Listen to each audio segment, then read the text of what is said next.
नमस्कार दोस्तों, मेरा नाम चंदन कुमार है। क्या आप भी क्राइम थ्रिलर और मर्डर मिस्ट्री मूवीज या वेब सीरीज को देखना पसंद करते हैं दोस्तों? अगर हाँ, तो ऐसे ही वेब सीरीज को लेकर के आ गया हूं दोस्तों, जिसका नाम है Indian predator the diary of a serial killer का रिव्यू करने जा रहा हूं दोस्तों। 14 भयानक हत्याओं की कहानी दिमाग के पुर्जे खोल देगी। नेटफ्लिक्स की documentary Indian predator the diary of a serial killer stream हो गई है दोस्तों। ये एक सीरियल किलर की कहानी है जिसने 14 भयानक हत्याओं को अंजाम देकर सभी को चौंकाया। Indian predator the diary of a serial killer सिर्फ राजा कोलेंदर के अपराध की कहानी नहीं कहती, बल्कि इस सवाल का जवाब खोजने की भी कोशिश करती है दोस्तों। पढ़ने सुनने में अक्सर एक बात आती है कि रियलिटी फिक्शन से भी ज्यादा हैरान करने वाली, चौंकाने वाली होती है। आप बॉलीवुड फिल्में देखते हो या साउथ का सिनेमा या फिर हॉलीवुड, अपराध की कहानियां दिमाग को एक अलग ही भूल भुलैया में ले जाती है दोस्तों। कहानी बेहतरीन है तो अंत में सारे पेच सुलझने होने के बाद दर्शक दिमाग हिल ही गया मोड़ में पहुंच जाता है। मगर खबरों में अचानक किसी दिन एक ऐसे क्राइम का पता चलता है जो पक्के से पक्के क्राइम थ्रिलर फैन के दिमाग से धुआं निकाल दे, दिमाग के पुर्जे हिला दे दोस्तों। और फिर वही बात सच हो जाती है कि रियलिटी वो धागा है जो प्रेमिका का दुपट्टा ही नहीं, किसी का गला घोटने वाला स्कार्फ भी बुन सकता है दोस्तों। नेटफ्लिक्स की documentary Indian predator the diary of a serial killer में एक ऐसी ही कहानी है दोस्तों। अब आप पूछेंगे कहानी में क्या है खास, आइए कहानी के बारे में कुछ जानते हैं दोस्तों।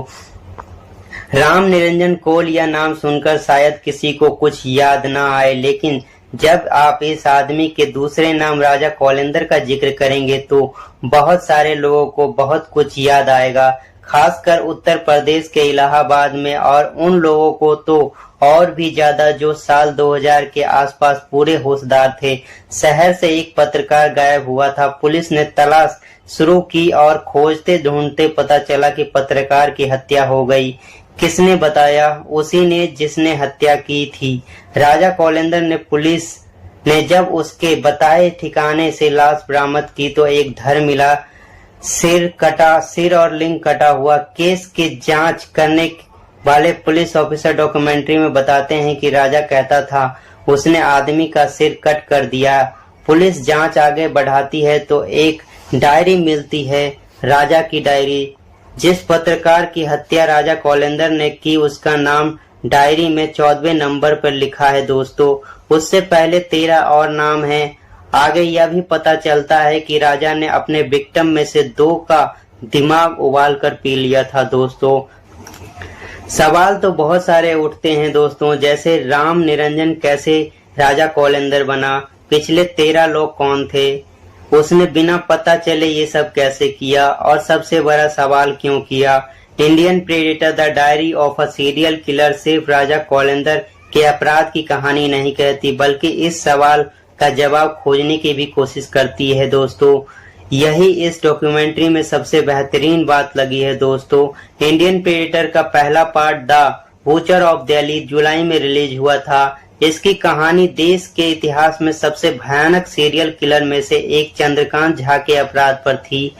शो बना तो ठीक था, मगर सबसे ज्यादा शिकायत लोगों को यही थी कि ये अपराध की साइकोलॉजी को सही से एक्सप्लोर नहीं करती दोस्तों।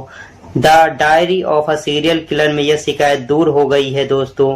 शो में 35 से 40 मिनट लंबे 3 एपिसोड हैं। शुरुआत पत्रकार के केस से होती है और उसकी पिछली हत्याओं के बारे में डिटेल सामने आती है, लेकिन इसके अपराध की कहानी के साथ साथ एक साइकोलॉजिस्ट और एक एंथ्रोपोलॉजिस्ट राजा कोलेंदर की सामाजिक समीकरण और सोच की परतों को भी उधेड़ते चलते हैं। इस डॉक्यूमेंट्री का सबसे बड़ा रोंगटे खड़े करने वाला मोमेंट तब आता है जब राजा कोलेंदर खुद कैमरे के सामने आता है। जेल के अंदर हुई इस बातचीत के लिए राजा जब कोठरी के दरवाजे से चलकर अंदर आ रहा है तो उसकी चाल और बॉडी लैंग्वेज बहुत दिलचस्प है दोस्तों। उसका अपीयरेंस, आंखें, बात करने का अंदाज और पूरी भाव विंगबा में कुछ ऐसा है कि जब वह स्क्रीन पर है आप पूरे ध्यान से उसे सुनना चाहेंगे दोस्तों।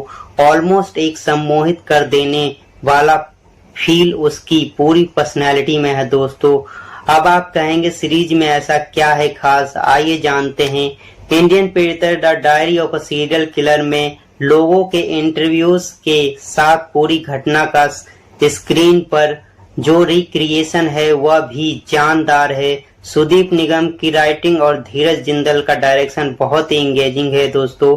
शुरुआत से अंत तक हैरानी और अचंभे का लेवल बढ़ता ही चला जाता है। राजा ने जो हत्याएं की उसकी कहानी के साथ साथ विक्टिम के संबंधियों के बयान और एक्सपर्ट का एनालिसिस ऐसा माहौल बनाता है जो कई जगह पर भाव शून्य कर देती है दोस्तों। प्रथम मेहता की बेहतरीन सिनेमेटोग्राफी लो लाइट शॉट्स में जान डाल देती है और एक टेंशन बनाए रखती है। इसके साथ किसान छाबरा का स्कोर एक बेहतरीन कॉम्बिनेशन है और डॉक्यूमेंट्री के मूड को बांधे रखती है। एडिटर सौरभ प्रभुदेसाई के काम में कलर्स का खेल भी ध्यान देने लायक है दोस्तों।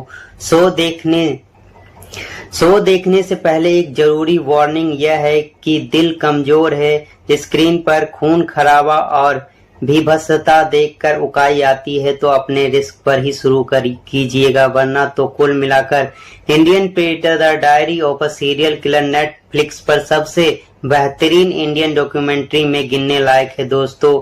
अगर आपको यह अपडेट अच्छा लगा तो आप हमें कमेंट के माध्यम से आप अपनी राय दे सकते हैं दोस्तों, और वीडियो को लाइक करें और चैनल को सब्सक्राइब करें और बेल आइकन को दबाएं ताकि इस तरह की अपडेट आपको आगे भी मिलती रहे दोस्तों।